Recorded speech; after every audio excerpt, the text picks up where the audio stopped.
Good morning students and my friends. Good morning, very good morning. कैसे हैं आप सभी? डियर स्टूडेंट्स, आज हम जिस यूनिट का अध्ययन करने वाले हैं वो है क्वांटिटी थ्योरी ऑफ मनी, मुद्रा का परिमाण सिद्धांत। इसके अंतर्गत हम ट्रांजैक्शन अप्रोच और कैश बैलेंस अप्रोच का अध्ययन करेंगे। सर्वप्रथम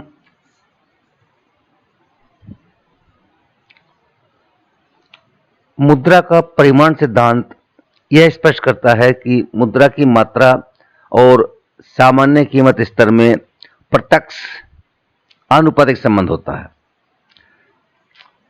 मुद्रा के परिमाण सिद्धांत में या ये कह सकते हैं कि मुद्रा के परिमाण में वृद्धि सामान्य कीमत स्तर में उसी अनुपात में वृद्धि लाती है, अर्थात मुद्रा के मूल्य में कमी लाती है।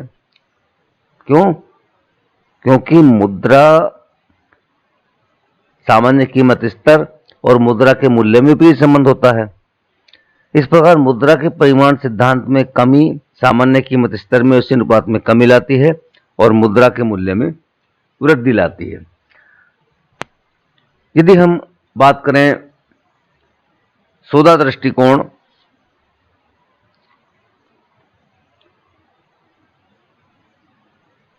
तो इस सिद्धांत के समर्थक David Hume, Adam Smith, David Ricardo आदि रहे हैं, लेकिन 1911 में एरविंग फिशर ने एक पुस्तक लिखी, the principal the purchasing power of money.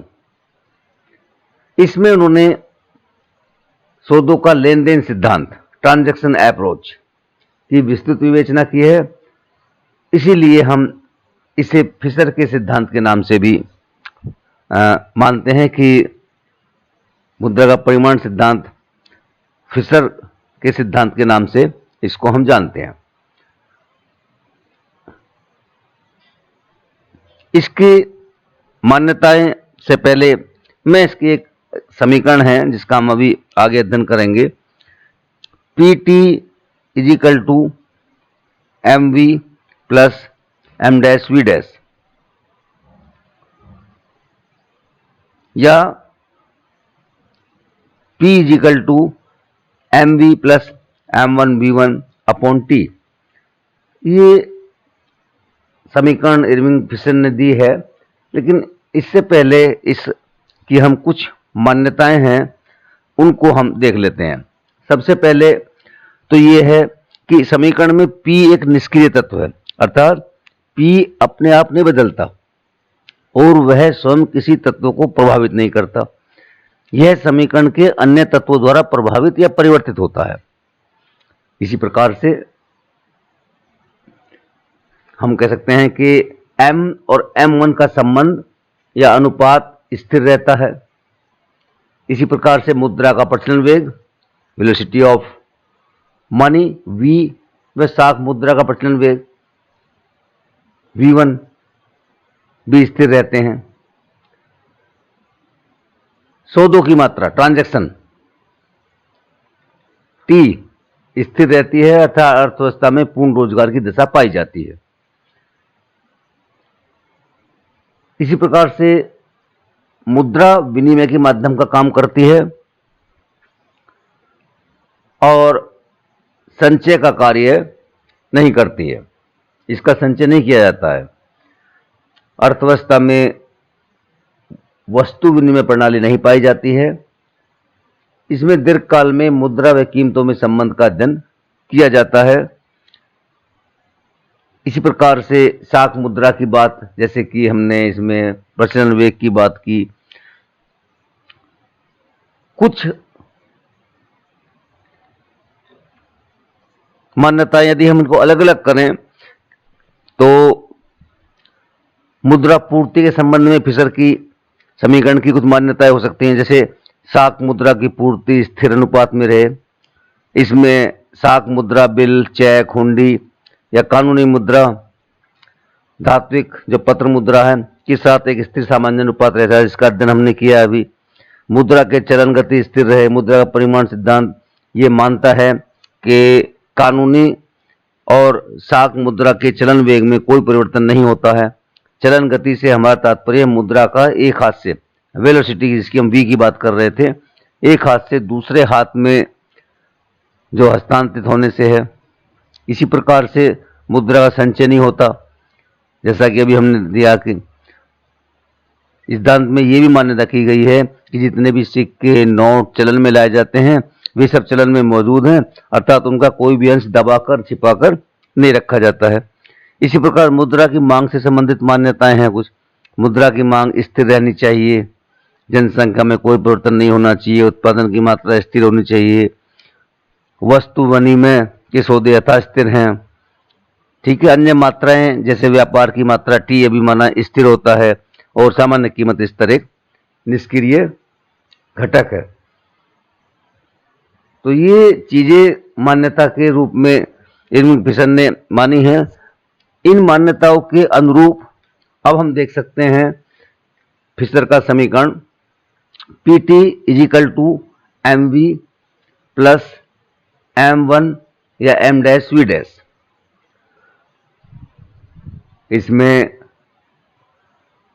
जैसा कि दूसरी समीकरण से बन जाएगी, जहां कर्सर देख सकते हैं P इजिकल टू, ये T नीचे चला जाएगा भाग में, MV plus M dash V dash upon T। यहां पर जो माना गया है M मुद्रा की मात्रा या करेंसी, जिसमें सिक्के पत्र मुद्रा की वह मात्रा जो बैंकों व केंद्रीय बैंक के बराबर होती है या केंद्रीय बैंक से बाहर होती है, चलन में होती है। M1 साख मुद्रा, V मुद्रा का प्रचलन वेग, V डैश साख मुद्रा का प्रचलन वेग, T सौदों की मात्रा और P सामान्य कीमत स्तर। जैसा कि हमने अभी मान्यता मानी थी, उसी के अनुरूप इसी में यह दर्शाया गया है कि उपयुक्त समीकरण जो है PT is equal to MV plus M dash V dash में V और V डैश की मात्राएं तथा M डैश का अनुपातिक संबंध तथा T को स्थिर मान लिया जाए, तो यह कहा जा सकता है कि P में परिवर्तन M के अनुसार होगा।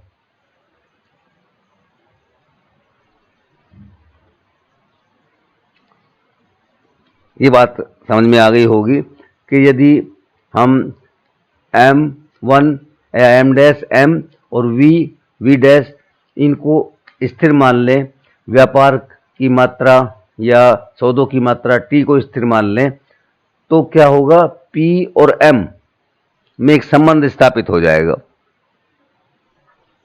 संबंध क्या होगा? संबंध ये होगा कि यदि हम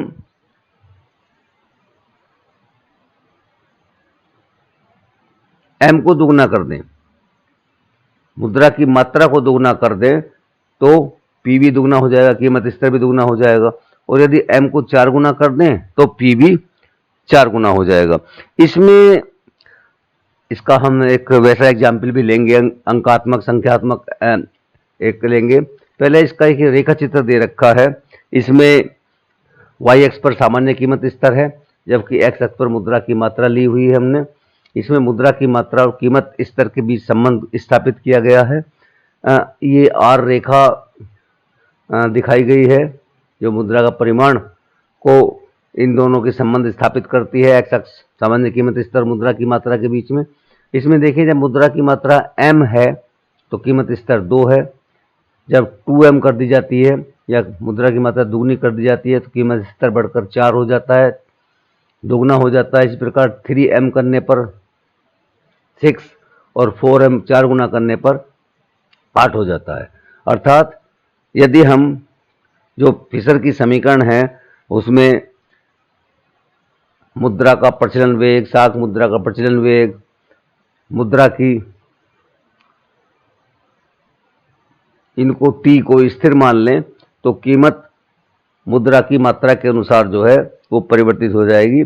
और इसी के अनुरूप ये डायग्राम दे रखा है जिसमें हम मुद्रा की मात्रा और मुद्रा का मूल्य की बात करते हैं।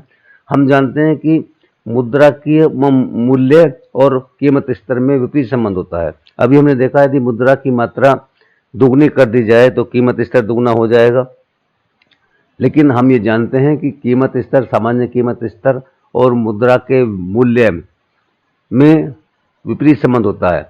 जब मुद्रा की मात्रा दुगनी कर दी जाएगी तो कीमत स्तर दुगना हो जाएगा, लेकिन मुद्रा का मूल्य घटकर आधा रह जाएगा। तो इसमें ये मुद्रा के मूल्य से संबंधित ये डायग्राम दिया गया है। इधर मुद्रा की मात्रा ली है x अक्ष पर, y अक्ष पर मुद्रा का मूल्य लिया है।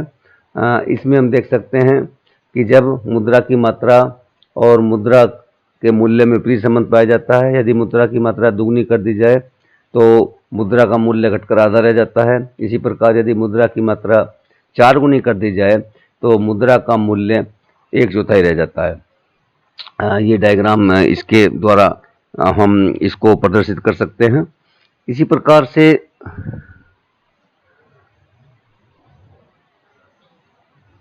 ये एक संख्यात्मक एग्जाम्पल दे रखा है।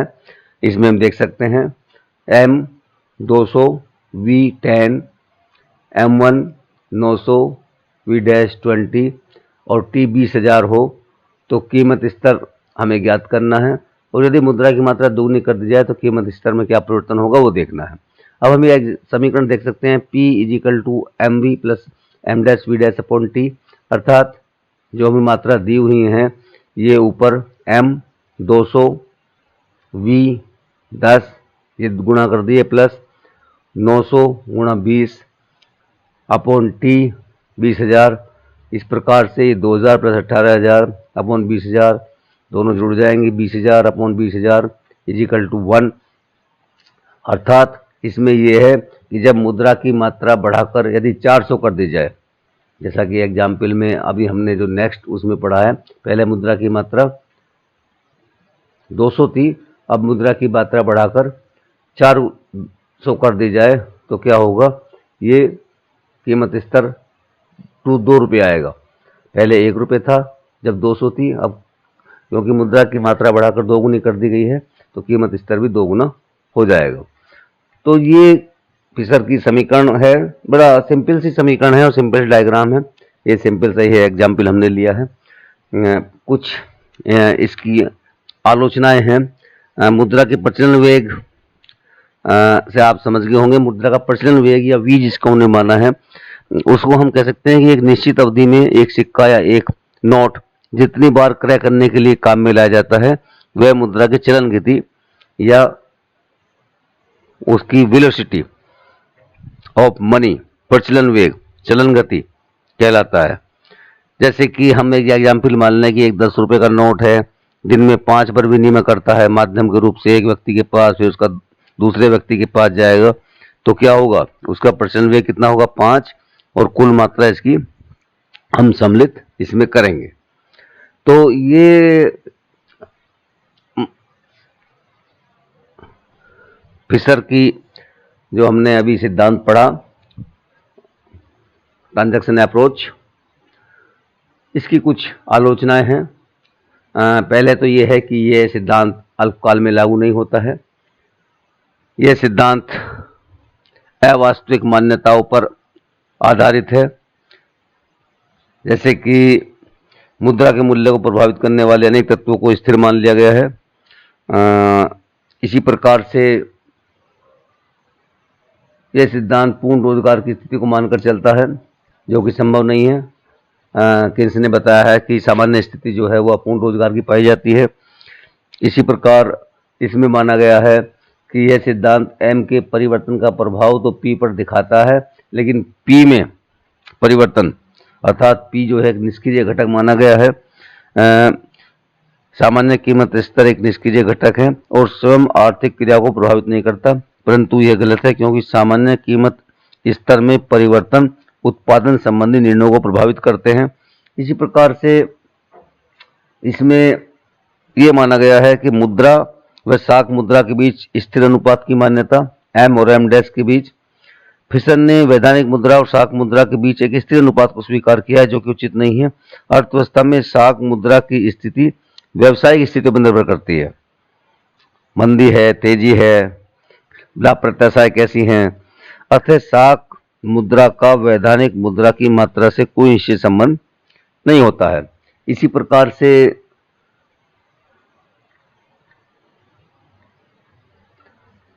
इसमें यह भी मान लिया गया है कि लेन देन की मात्रा स्थिर रहती है, टी को स्थिर माना गया है। मुद्रा की मात्रा में परिवर्तन से व्यापारिक सौदे टी में कोई परिवर्तन नहीं होता है। टी को स्थिर मानने का अर्थ है कि पूर्ण रोजगार की स्थिति में उत्पादन में वृद्धि की संभावना समाप्त हो गई है, परंतु वास्तविकता यह है कि अर्थव्यवस्था में पूर्ण रोजगार की स्थिति पाई नहीं जाती और मुद्रा की मात्रा में परिवर्तन का प्रभाव अर्थव्यवस्था पर पड़ता है। उत्पादन में परिवर्तन होता है और लेन देन की मात्रा टी स्थिर नहीं होती है। इसी प्रकार से सामान्य मूल्य स्तर या देश में मूल्य स्थिति को माल संग्रह पर भी प्रभाव पड़ता है। फिशर का समीकरण एक स्वयं सिद्ध सिद्धांत है। मुद्रा की पूर्ति मुद्रा की मांग के बराबर होती है, मान लिया गया है, इसलिए इसका कोई विशेष महत्व नहीं माना गया है। यह सिद्धांत केवल जो स्टैटिक इकोनॉमी होती है, स्थैतिक अर्थव्यवस्था के लिए उपयुक्त है। इसी प्रकार ये आलोचना की जाती है कि यह सिद्धांत मुद्रा की क्रय शक्ति के बजाय नकद सौदों का मापक है। इसी प्रकार से यह सिद्धांत ट्रेड साइकिल जो आते हैं, व्यापार चक्र जो आते हैं, उनका सही प्रकार से वर्णन करने में असफल रह जाता है और ब्याज के प्रभाव की अवहेलना करता है। इसी प्रकार से अमौद्रिक घटनाओं का भी प्रभाव पड़ता है। मूल्य स्तर मुद्रा की मात्रा पर निर्भर नहीं रहता, वरन मूल्य स्तर अनेक ऐसे मौद्रिक व अमौद्रिक कारणों पर निर्भर रहता है जो मुद्रा के प्रभाव को स्वयं नष्ट कर सकते हैं।